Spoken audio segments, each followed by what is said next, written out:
एक बात मैं दर्शकों को कहना चाहती हूँ। अमृतसर में हमने अकाली दल की तरफ से नेताओं को आमंत्रित किया था, शो में पहुंचे नहीं। उनकी तरफ से अकाली दल और बीजेपी गठबंधन के जो बीजेपी के उम्मीदवार हैं उनको यहाँ पर भेजा गया है। चूंकि सवालों का सामना करने के लिए तैयार हुए इसलिए हमने उन्हें मंच दे दिया है, लेकिन अकाली दल के नेता नहीं आए हैं। इस बात से जनता में बहुत नाराजगी है। पूछ रहे हैं कि सवालों का सामना करने से क्या वो डरते हैं। तो तरुण चुग साहब का तालियों के साथ स्वागत कीजिए। तरुण चुग जी भी सवालों का सामना करेंगे। चलिए अब लोगों के सवाल लेते हैं, वक्त जाए के बिना। मैडम सुनिए, ना अमृतसर में व्यापार है, ना कारोबार है, ना रोजगार है, सिर्फ नशा का कारोबार है। यहाँ तो ये हालत है, न तड़पने की इजाजत है, न फरियाद करने की। गुट गुट के मर जाऊं। क्या हालत बना दी पंजाब की? किस बारे में? उनको तो किस बारे में? उनको तो पता नहीं। सुनिए, उनका प्रश्न आपको समझ में नहीं आया। इनको बिल्कुल उनका प्रश्न आपको समझ में नहीं आया। समझ आया है।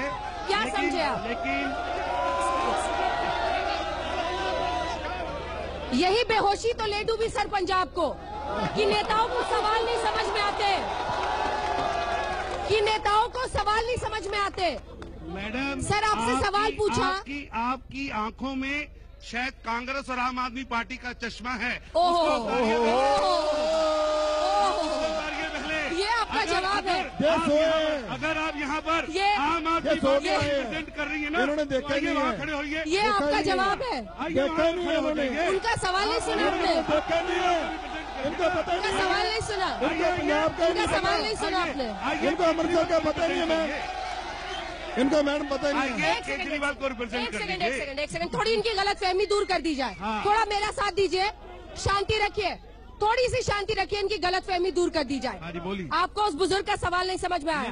आपको लगता है कि आप मीडिया पर हमला करके बहुत बड़े बन जाएंगे। आपसे मैंने सवाल किया, जवाब दीजिए। आप आम आदमी पार्टी का रिप्रेजेंटेटिव मत बनिए। जवाब दीजिए सवाल का। रिप्रेजेंटेटिव मत बनिए। जवाब दीजिए। आम आदमी पार्टी का रिप्रेजेंटेटिव मत आपको बनिए। डर किस बात का है? मीडिया बनिए, मीडिया। आप डरे हुए हैं। आप मेरे सवाल का सामना नहीं करना चाहते। आप डरे हुए इंसान हैं।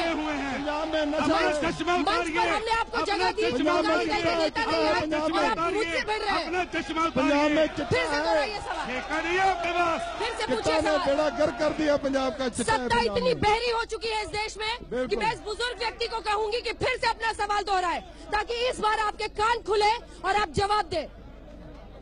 देश में ये, पंजाब में ये हालत है, न अमृतसर में न व्यापार है, न कारोबार है, न रोजगार है। हालत ये बन चुकी है कि नशे का चारों तरफ रोजगार है। जवाब दीजिए। मैं सुनिए, मैं एक बात जवाब दीजिए। बोल जवाब दीजिए। किस बारे में जवाब देना है? पंजाब। सुनिए मैडम, ले लिए शर्मनाक, शर्म। हाँ जी चौक साहब, मेरी गल का जवाब दिओ। तुसी अमृतसर ते हैगे हो, छाटे दी सारी इंडस्ट्री का बेड़ा गर्क हो गया। सिर्फ ओसीएम मिल चल रही है, बिरला की कंपनी है। हिंदी बोल पाएंगे सर? हाँ, मैं बिरला की कंपनी है, वो चल रही है, नहीं तो उसका भी सत्यानाश हो गया था। फोकल पॉइंट का सारा बेड़ा गर्क हो गया। तुसी आप चुग साहब फोकल पॉइंट जाइए, सिर्फ 10% इंडस्ट्री चल रही है। दूसरा फोकल पॉइंट है वो बंद के कगार पर है। मेरी इंडस्ट्री यहाँ मजीठा रोड पर है। मजीठा रोड पर मेरी मिल बंद है। बलकला में कम से कम मेरा ख्याल 200 फैक्ट्री होंगी, उसमें से सिर्फ 5 या 10 फैक्ट्री में चिमनी में से धुएं निकल रहे हैं, बाकी सब इंडस्ट्री बंद है। इसका 28 मिनट। दूसरी बात, ठीक है, अरुण जी, मैं advocate Navdeep Plato, general secretary district bar association. मुझे सिर्फ एक लाइन में सवाल का जवाब चाहिए। जब सेंटर में कांग्रेस की गवर्नमेंट थी, आपके हमेशा अकाली दल के नेता प्रकाश सिंह जी बादल, सुखबीर सिंह जी बादल बोलते थे कि हम नशा पकड़ रहे हैं, बॉर्डर से नशा आ रहा है। अब 2.5 साल हो गया आपकी सेंटर में बीजेपी की सरकार है। आप बताइए कौन सा नशा आपने बंद कर दिया, कौन से पर्चे दे दिए, क्या आपने नशा रोकने के लिए किया? अभी भी सवाल नहीं सुना। मैं बोलूं, अब आप बोलने देंगे तो बोलूंगा। सवाल ही नहीं समझते सर, सवाल समझे? हाँ मैडम, मैं आपको भी समझ रहा हूँ और सवाल को भी समझ रहा हूँ। सवाल समझे, जवाब दीजिए। पंजाब के अंदर उद्योग बड़ा है। 2002 से लेकर 2007 तक जो सरकार चलाई जिन लोगों ने, उन्होंने इलेक्ट्रिसिटी एक पैसा नहीं पैदा की, जिसके कारण चिमनी में धुआं निकलता था क्योंकि कोयला बलता था। हमने इंडस्ट्री को पूरी इलेक्ट्रिसिटी दी है, आज इसलिए इंडस्ट्री चल रही है। एक second. This is very unfortunate कि आप मीडिया के सामने एक महिला के आगे इस तरह की बॉडी लैंग्वेज से बोल रहे हैं, आप पब्लिक के सामने क्या बोल रहे होंगे?